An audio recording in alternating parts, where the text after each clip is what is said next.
Hi, so nice to see you again. And viewers, welcome back to the best lean coffee show on YouTube, where we discuss anything Agile related. My name is Jimmy. My name is Leila. My name is Jagge. And I'm Anders.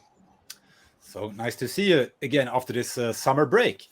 And as usually, we've brought topics to discuss, yay or nay, or just debate.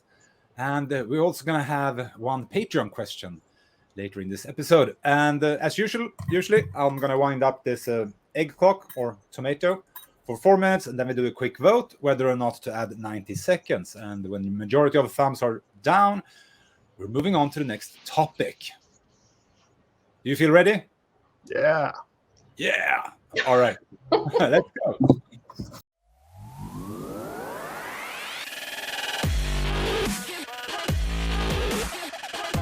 I am spinning, and let's see who brings the first topic. And it's going to be you, Jagge. Okay, team. From my experience, I think we should start aiming for average instead of awesome to reach success. Yes or no? Oh.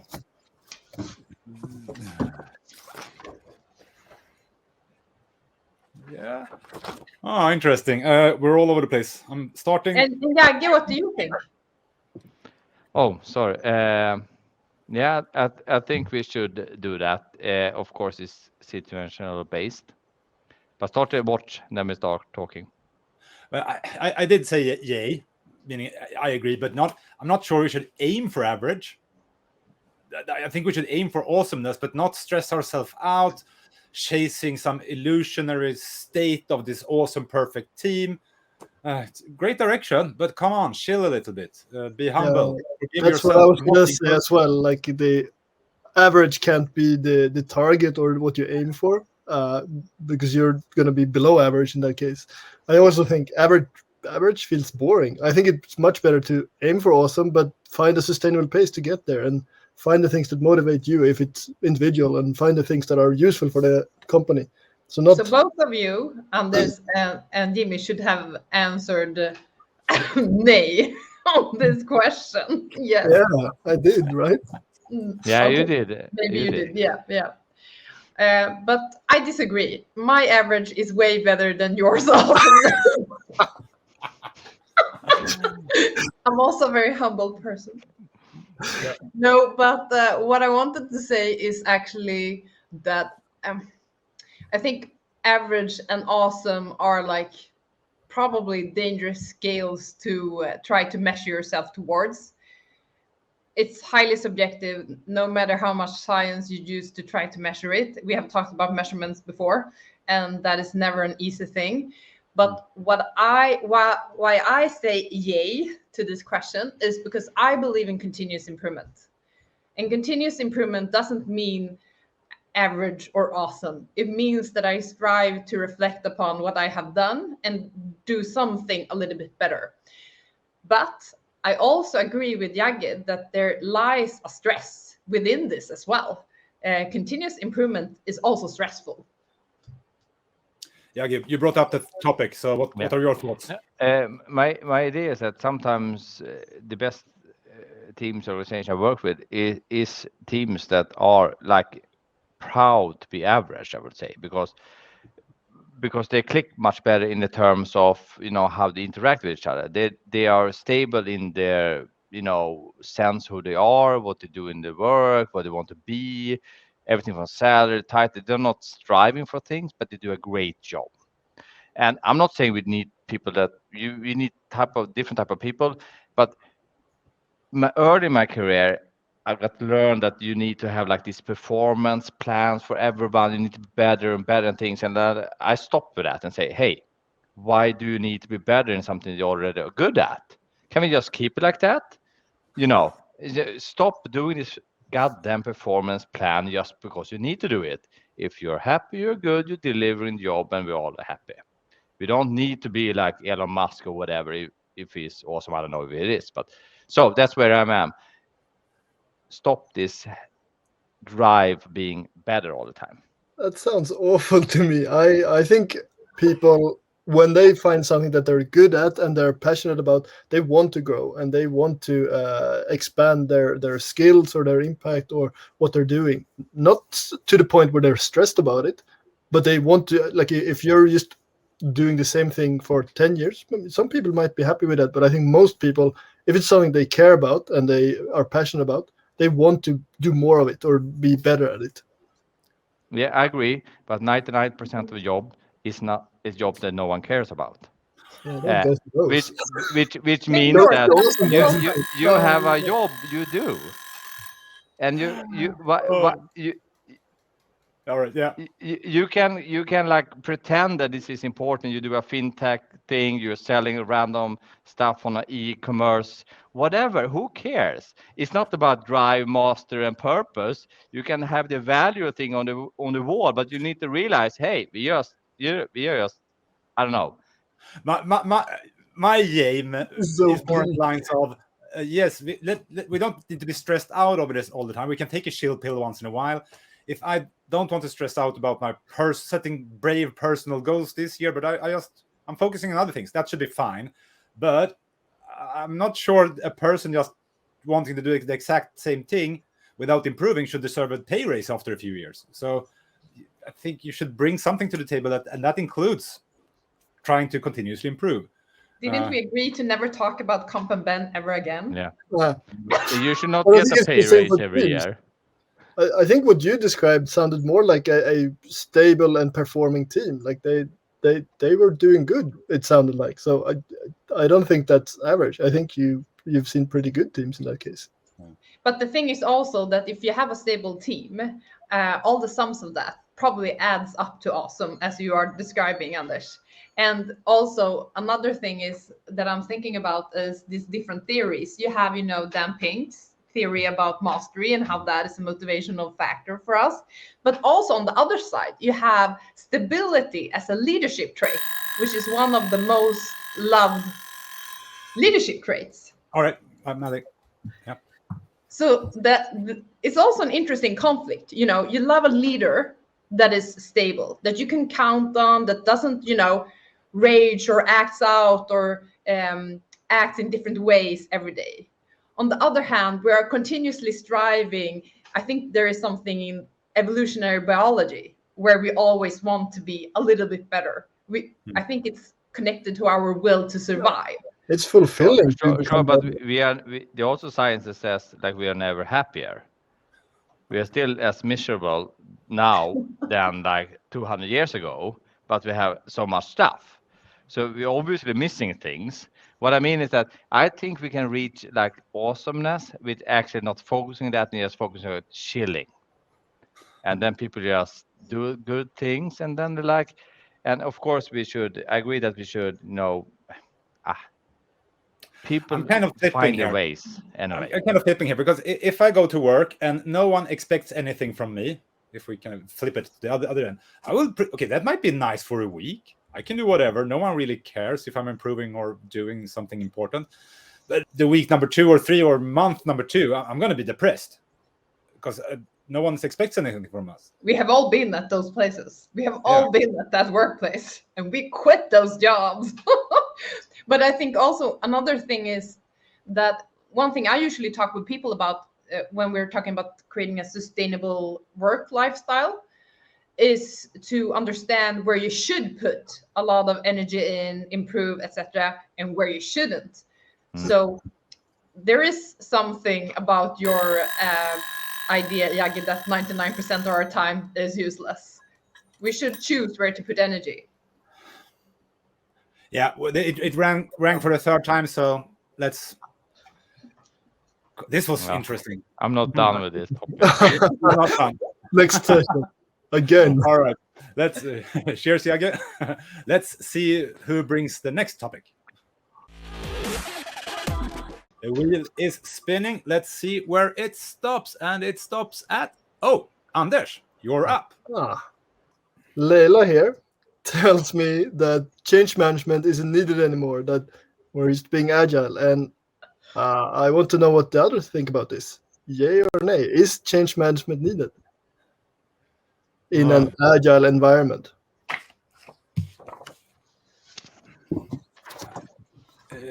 What do we have? Yay, nay, yay, nay. All right, we're all over the place. I'm winding up the timer here. 4 minutes. I think I should start because he just like pointed fingers. Just called me out. Yep. Go. So I was thinking about this topic because I found an old notebook from like 13 years ago. And in this old notebook, it said, I should learn more about change management, should explore these models. Adkar, blah, blah, blah, don't even remember their names, dit. And I was just reflecting upon that, like, is change management really a separable deliverable in today's agile life? Or like, is it more a state of mind, a state of constant? Can I pitch in here? Yeah. If you're working agile, the organization tends to kind of continuously evolve and so forth, because we're trying different things, not only with regards to the product, but also in the ways of working and organizing. However, I do believe that the skill set of helping people through confusing change and scary change, those skills are important. So how do you plan it out? How do you communicate? How do you facilitate? How do you involve? How can you help people through this scary journey? Those skills. But that's also a constant that you need those skills. But those are skill specific for change management or guiding an organization through. But don't you get a bit like itchy when people say like, oh, we have this change project for you? For you. Yeah, I mean, I agree. It's not a role. It's not one person doing change management. You could just wrap it up and say this is part of being a leader in an agile organization, because there's always going to be change. But I still think there's going to be some types of change that is really important to see as call it a change project. I don't think that's bad, actually. I think it's really good to think about something that's so significant that we're going to need a plan about how we run this change, and preferably it's an agile plan that actually has iterations and feedback and like changing as we learn more in it, and have a plan for how we collect that input. But it still requires someone to have that plan and keep it running, I guess. Jagge, what do you think? It's so many flavors in this. On one hand, I think it's super important. I believe what I'm doing all day is some type of change management, because I realized when I got an epiphany when I once thought that everyone was bad in change. Then I realized I thought like I'm so good at change. Then I realized I like change, only the change I can actually control. So then I realized, oh shit, I'm not equally bad as everyone else. So that's all fine. But what I mean by change management, that you try to have control of it, and with agile environment or whatever, culture where you have a lot of change, it's just happening all the time. Of course, sometimes you might need to do like a transformation or like a big leap somehow in whatever that means, that is a higher risk and not natural flow. Maybe you need to find some change structure planning, but planning is worthless. Planning is everything. So I think if many companies I see that run change management have missed it all. Yeah, that's the only thing. To follow on your trail of thought here, so if it happens organically, people have discussions, workshops, and come to some kind of conclusion on what they want to do, you don't need change management bureaucracy around it. But when you think you're a smart person further up, deciding something, you want to roll it out, you want to enforce it somehow, then, well, time. So we could even like scale this perspective to another level, because I'm thinking that change management in itself, the skill set both to affect others to change, but also to embrace change yourself, needs to be a constant for us to even survive as humans, the race human on this planet. And we are sucking at it so badly, so it's actually not even happening at that level. So I'm just saying that like being able to cope and live with change it's a survival skill set in all levels for today's society. Yeah. Yeah. I don't know where to go from there. I love that you always bring the societal level. It's great. No, but I think agility and sustainability has a really nice connection from this perspective, actually. But I primarily work, or I'm I'm picky or spoiled, I don't know, to work in agile organizations, and I've never come across a person representing themselves as, oh, I'm a change management agent, manager here, change management manager, because I don't think there's a need to. But if you have this, a lot of top-down initiatives that's going to wreak havoc on people's safety or private space and whatnot, then you need to control it. Or But 100%, and that's what I'm trying to combat. If you have like change management, then it's like if you implement safe, for example, it's like you're already fucked. So why are you doing it? It's like it's more like a tell that you're not going to be agile. It's like if you talk about diversity too much, you're obviously not diverse enough. It's a good start, but obviously you have a problem. So talking about change management, if you don't have a change management, of course, we do it all the time. If you're whatever good leader or at the organization, we do it as a natural thing. But if you start saying, I'm the project lead of this change process, then it's okay, maybe you have a problem right now. It needs to be embedded in a system level. It can't be handled as a separate deliverable project. No, that's probably true. But I as a topic though, as a like, well, you're a new leader in the organization. You're just stepping into your first manager role. We're gonna teach you change management because you're gonna need it. It's a big part of being a leader in any agile organization, and you need to learn. I don't know if it's all those models, but you need to learn some theory or some good tools at least to have in your toolbox for how you drive change or how you communicate change.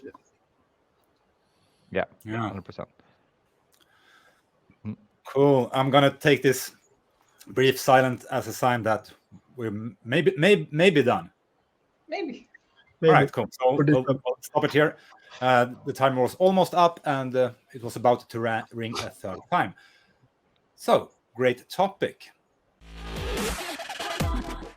So, the third and the final topic for this episode is a Patreon question, something by one of the patrons of this show. And by the way, thank you all Patreons. You are the best.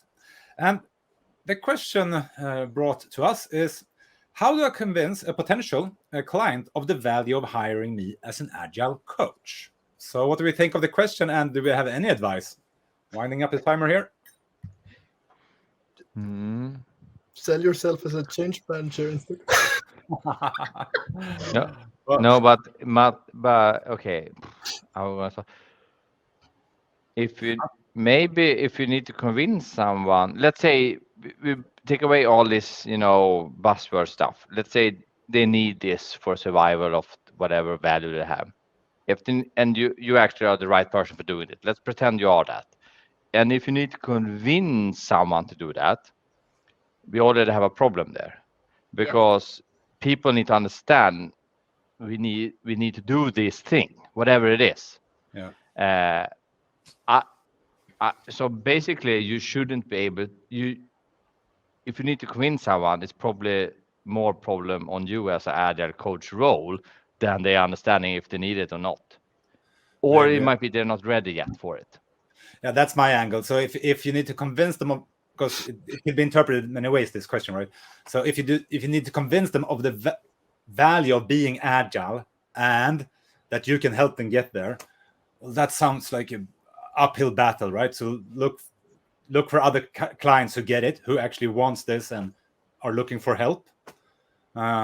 But on Jagge's line, let's pretend they are having an agile transformation and they need help, and you think you're a perfect fit. Well, have stories told, have them interview others, the references, of course, but also maybe offer very super short cancel time. So with my clients, for example, I say if I find another gig somewhere, I continue for a month or whatever we decide. But if the client is is happy with my work and want to move on to someone else, or just doesn't need me anymore, I just complete the day and I don't come back the day after. That makes it very, very safe and easy to cancel. Yeah, I was on the same note as you on that one, Jimmy. Give them something for free. Like listen with the ginormous ears about their actual needs, so you know how to pinpoint them. And then maybe you can give them a small value that still helps them to realize what you actually could accomplish with a deeper co-creation. Yeah. I'm going to take a completely different tack here. I think it's a problem with not all Agile coaches. It's a common problem with Agile coaches that they have a really hard time expressing what value they bring to an organization. And I think it's true if you're an Agile coach in an organization or if you're trying to pitch yourself to a customer. And I think you need to be able to do that. I think Agile coaches should be more proud of the amazing work they do and be really crisp and say, like, I can help a team become better. I can help them solve collaboration issues. I can help kickstart a team. Normally, if you just wait for them to become high performing, it will take you 9 months. I can get them there in 3 months because I have the tools. I know how to facilitate hard discussions. I can help the leadership team do better because I teach them ways of working together. I mean, there's depending on your skills as an Agile coach, of course, but you better be able to talk about what you do and how you. I think confidence and pride. I think that's actually a great topic, because Agile is everything and nothing, and it's really what people want is effective, productive organization delivering value, and hopefully they're happy also. Talk about that instead. Yeah. Why you can do that, what you have done previously, and how you can do it in these scenarios, and be humble. Yeah. And then it's pretty obvious if you're going to get the job or not. And as Leila said, have big ears, use their language. If they talk about money, talk about money, because you can make them more productive. If they talk about culture and collaboration, well, use their language. One more, all right, 90 seconds. So that can be tricky, of course. So we strive for more control here. Why? Okay, I get it. But Agile can actually help you with a sense of control, but in a very different manner, and it works like this. So, try to. Active I don't know listening. that I would. Sorry, Anders. No, there you go. No, I was just saying that active listening is a really good way of making sure that you have understood what they have said as well. So kind of thinking as it like you are going to summarize and tell them back what you have heard and how you can like pinpoint their needs. And then I think just like Anders said, that you should really be clear on the values you actually could create for that type of scenario, their problem, or their current or their wanted state that they're aiming for. Yeah. For one client I worked with, they realized that, okay, we probably want help. So, but they weren't sure about me. They didn't know about me. So they invited me for 3 days, I think. And they paid me for it, of course. I spent 2 days getting to know them. On the third day, I ran a series of workshops to prove that I had anything to add. And that gig lasted for 1.5 years for me. So that could be an approach as well. Yeah. Great suggestion. But also, if the client wants more control, don't go there. Time is up. And I think we've exhausted this one, right? Yes. Yeah. Cool. Great question. Thank you for watching to the end of this Lean Coffee episode, and thank you my amazing patrons who support my job of creating free educational content here on YouTube. And we're going to take turns ending with some key insights or words of wisdom that we think you should carry with you. So my takeaway from today's session is that change management skill sets are too important to leave it to a deliverable or a practice. You need to have it as a constant, and even the human race is depending on it. My takeaway is that you should let people grow in their areas that they're passionate about or the things they're already good at. It should happen at a sustainable pace, but please don't just aim for average. That's boring. But on the flip side, I believe that it should be perfectly fine to once in a while take a chill pill and stop aiming for awesomeness for a short period of time, at least. Not in the long run.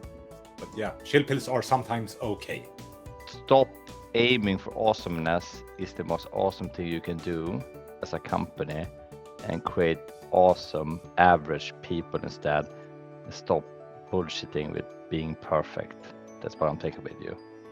That's a dare thing to do. Once again, thanks for watching and see you around next time. Bye bye.